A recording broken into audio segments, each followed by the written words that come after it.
What's up, Marshaholics? Welcome back to the Marsh Sunday. So we got a special guest tonight.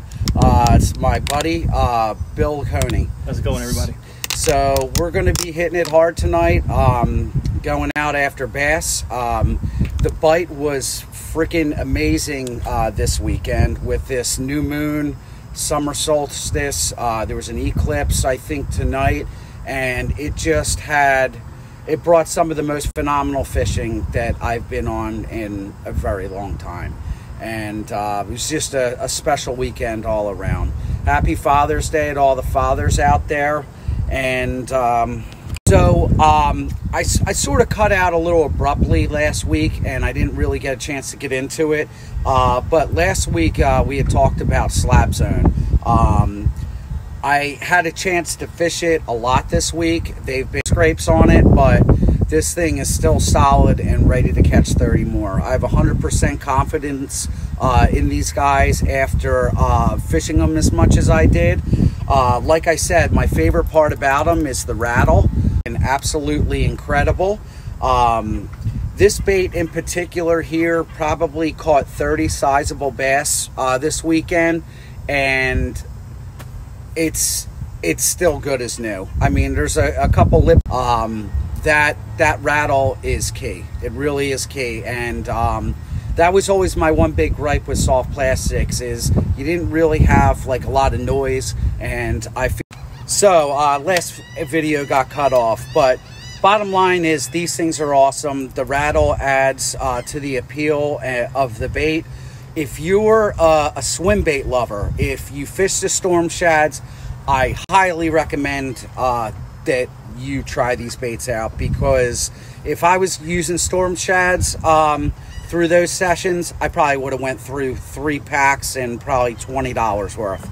So definitely give them a shout. I linked them to the last video. I'll link them again, and we're going to get underway here. And as always, we'll check back in.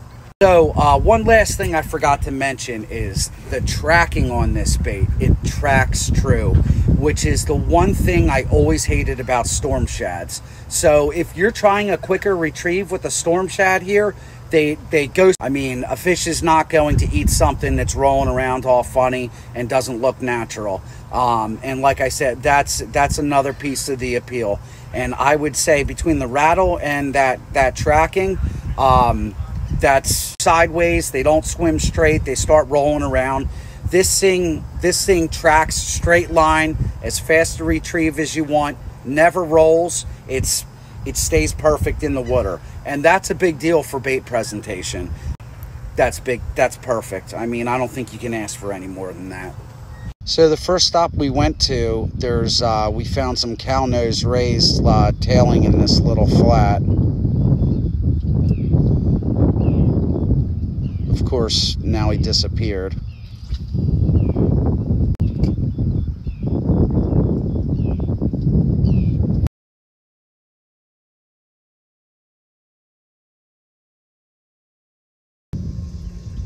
Of course, now they're not showing up. There goes one in the water.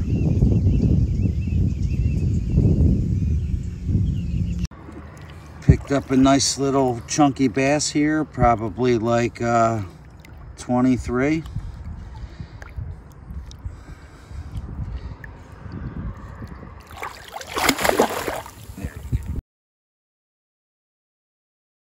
Right, after a series of a lot of unfortunate blow-ups and misses and everything else, we finally got an eat.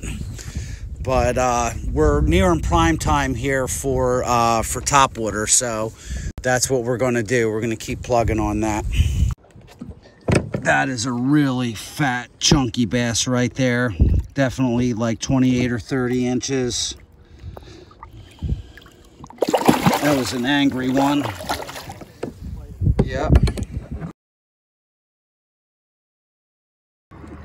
Picked up a nice little chunky bass here, probably like 23.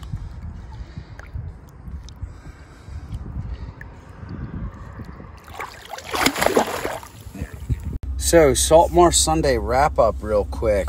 what a grind it was tonight.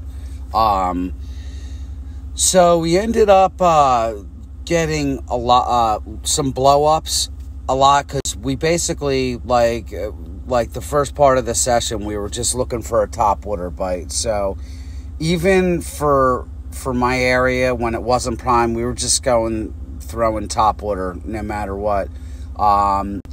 Lost a couple fish. Ended up landing a decent bass on topwater. Like I said, we got a bunch of blow-ups, and for some reason it was more like inspections, and we just weren't coming tight on them. So the main struggle for tonight was, because there's a new moon, everything was flooded. There was almost too much water around for this skinny water bassing. So it made it a little bit difficult, moving way too hard to even try to fish. We ended up pulling out some really decent bass. Stay tuned for pictures for that. But there wasn't a ton of fish caught tonight to locate them. So once high tide came, basically the tide ended up shifting really fast tonight. And once it started rolling out, like, that was it. The currents were, but the ones we did get were like real quality bass. So can't really complain about that. Super grateful. It was an absolutely, I don't know where I left off, but what I'm saying is that this weekend, this new moon was absolutely epic. I don't remember too many times that could have topped this weekend. There was just a lot of special things going on. The summer solstice, the new moon. Like I said, I believe that there was an eclipse this weekend. It was just one for the record books. It really was. If you got a chance to go out and fish this, I hope you had a chance to, because it was really that good. But so that's about it for this week. Hopefully next week there will be a little bit more action that I'll be able to show you guys. Stay tuned for the pictures from tonight. So anyway, that's about it for this week. I hope everyone has a safe week, and I'll catch you later.